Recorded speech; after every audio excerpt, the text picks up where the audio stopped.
Welcome back. एक बार फिर आपकी खिदमत में हाजिर हैं बरकत रमज़ान नशरियात के साथ, जो आप देख रहे हैं न्यूज़ वन से बराह रास्त। अब चलते हैं उस सेगमेंट की जानिब जिसका ताल्लुक़ है हमारी सेहत से, और सेहत का ख्याल रखने से यकीनन आपकी ज़िंदगी हरी भरी रहती है। जिस तरह से बाग सरसब्ज़ अच्छा लगता है, इस तरह सेहत भी हरी भरी और सेहतमंद जिस्म अच्छा लगता है। लेकिन ये सेहतमंद जिस्म रहता कैसे है? दवाइयों से नहीं, एहतियात से। इसीलिए सेगमेंट का नाम है एहतियात लाजिम है। मेरे सरकार मेरी बात बनाए रखना। मौजूद है हमारे साथ हकीम शाह नज़ीर। अस्सलाम वालेकुम। वालेकुम अस्सलाम। सभी कैसे भाई हैं आप? कैसे हैं? ठीक ठीक हैं? ठाक हैं? आपको थोड़ा सा इंतज़ार करना पड़ा, कोई बात माजरत। ब्रेकिंग न्यूज़ चल रही होती है और जब न्यूज़ ब्रेक हो रही हो तो हमारे दिल भी ब्रेक हो जाते हैं। सही बात है। तो इसके लिए हर किसी को अपना टाइम ब्रेक करना पड़ता है, वरना सब कुछ ब्रेक हो जाएगा। अरे कोई बात अच्छा जी, नज़ला, खांसी और नाक की हड्डी का बढ़ जाना और गले का एक ऐसा इन्फेक्शन जिसमें बलगम वगैरह आता है, ये सारे अमराज एक दूसरे से मुंसलिक हैं। बिल्कुल है। आज आप बताएं कि अगर इस तरह के अमराज वाक़ हो जाएं तो क्या करना चाहिए, और हो ही ना तो इसके लिए क्या एहतियात करें? देखिए एहतियात तो सबसे पहले ये है कि आप कोशिश करें बचपन से लेके जितनी उम्र भी हो, चोट लग जाती है नाक पे, मुक्का लग जाता है या कहीं जा रहे हैं गाड़ी लग जाती है, गिर जाते हैं नाक के बल लगती है, तो यहाँ से नाक टेढ़ी हो जाती है। उसमें ये है कि फिर फ्लू जो है अंदर गले में गिरना शुरू हो जाता है। एक ये प्रॉब्लम होती है।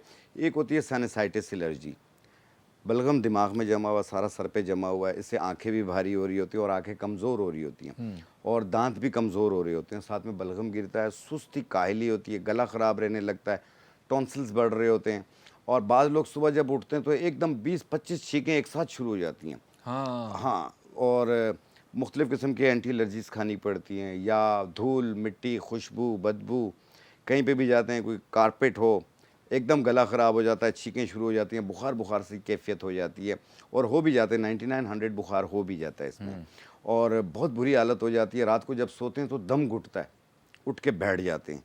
क्या नाक बंद है ना, और अगर एक दोनों नाक बंद है तो बहुत प्रॉब्लम है। नहीं तो एक नाक बंद होती है, कभी ये सेट करवट लेते हैं तो ये एक नाक बंद होती है, दूसरी खुल जाती है, दूसरी सेट करवट लेते हैं तो दूसरी नाक खुल जाती है हाँ, और एकदम सांस फूलता हुआ महसूस होता है और ये चीज़ इंसान को सुस्त कर देती है। तबीयत बहुत ज़्यादा सुस्ती काहली का शिकार हो जाती है, हाथ पाँव जल रहे होते हैं। तो आज उन लोगों को क्यूर करने के लिए, जैसे जिनको साइनसाइटिस एलर्जी है, छींकें बेतहाशा शुरू हो जाती है, नाक के पोलिप बढ़ रहा हो, तो सिर्फ आपने 3 चीज़ें लेनी है।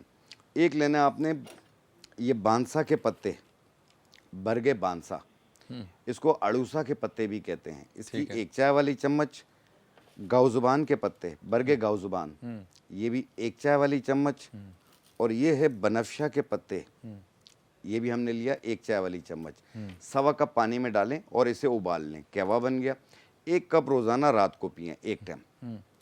आस्ते आस्ते आप देखेंगे आपकी नाक खुल जाएगी, बलगम जो गिर रहा है या छींकें बहुत ज़्यादा आ रही हैं, ये उसको कवर करना शुरू हो जाएगी और इंशाल्लाह कुछ दिन यूज़ करेंगे बिल्कुल ठीक हो जाएंगे। अगर नाक का पॉलिप या नाक की हड्डी बहुत ज़्यादा बढ़ी हुई है, 1 टाइम ये पिएं और 1 ड्रॉप मिलेंगे आपको साइनस नोज़ल ड्रॉप, किसी भी अच्छी ब्रांड का ले लें। 2 कतरे सुबह 2 कतरे शाम नाक में डालें सही। और ये इंशाल्लाह आप कुछ अर्सा, ये लड़कियां और लड़के दोनों इस्तेमाल कर सकते हैं। एज की कोई कैद नहीं है। ये डायबिटिक पेशेंट भी ले सकता है, हाई बीपी का पेशेंट भी ले सकता है, जितने लोगों को भी साइनसाइटिस एलर्जी है सब ले सकते हैं इसे।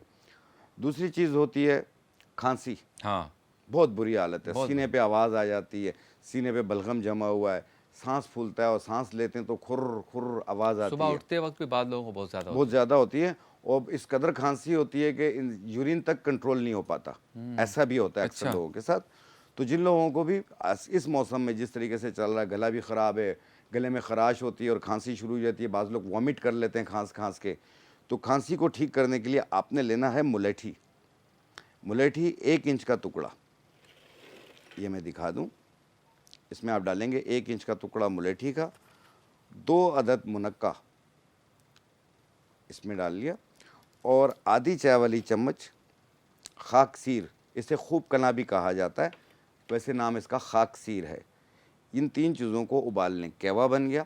1 कप सुबह 1 कप शाम पिएं, सिर्फ 3 दिन पी लें। हर किस्म की खांसी के लिए बेहतरीन है ये और सीना भी साफ़ हो जाएगा, बलगम रेशा भी ख़त्म हो जाएगा, गला जो ख़राश करता है और उल्टी आ जाती है खांसते खांसते वो चीज़ भी दूर हो जाएगी, यानी शिद्दत एक खांसी को दूर करती है। अच्छा, ये एक होती बताएं कि है कुछ लोगों को अस्थमैटिक। दिन में कुछ नहीं होता, दिन में कोई खांसी नहीं हो रही होती, जैसे वो सोते हैं रात को खांसी शुरू हो जाती है। वो इसलिए हो जाती है कि वो जो बैक्टीरिया है उनका वो तंग करने शुरू हो जाता है, और सांस की नाली में ये है कि जब आपको जहनी सुकून थोड़ा सा मिलता है तो एकदम बलगम आना शुरू हो जाता है। तो इंशाल्लाह आप ये रात को पिएं, आप देखिएगा आप सुकून की नींद सोएंगे भी। दूसरी चीज़ होती है अस्थमैटिक, यानी सांस हो जाता है बलगम की वजह से, और मुख्तलिफ़ किस्म के इनहेलर इस्तेमाल करने पड़ते हैं। जिन लोगों को भी अस्थमा की प्रॉब्लम रहती है या अस्थमैटिक एलर्जी रहती है, तो वो अपने डॉक्टर का मशवरा जारी रखें।